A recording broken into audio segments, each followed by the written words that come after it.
Raghu cycle চোরের গল্প। শহরের এক প্রান্তে ছোট্ট এক বস্তিতে থাকত রঘু, নামকরা সাইকেল চোর। প্রতিদিন সাইকেল চুরি করে বিক্রি করত আর সেই টাকায় রাতে মুরগির ভুনাভুনি কিনে খেত। এটি ছিল তার একমাত্র আনন্দ। একদিন রঘু ধনী এলাকায় একটি নতুন সাইকেল চুরি করল।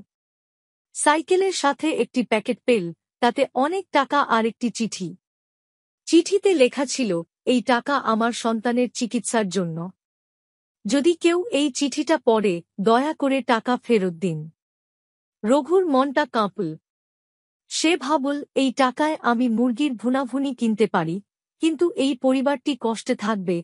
কিছুক্ষণ দ্বিধায় থাকার পর রঘু সিদ্ধান্ত নিল যে সে টাকা ও সাইকেল ফেরত দেবে। সে সাইকেলটি সেই ঠিকানায় রেখে দিয়ে এল। ফিরে এসে দেখল মনটা অনেক হালকা লাগছে। এরপর থেকে রঘু আর চুরি করল না। সে ছোটখাটো কাজ খুঁজে নিয়ে সৎ পথে চলতে শুরু করল।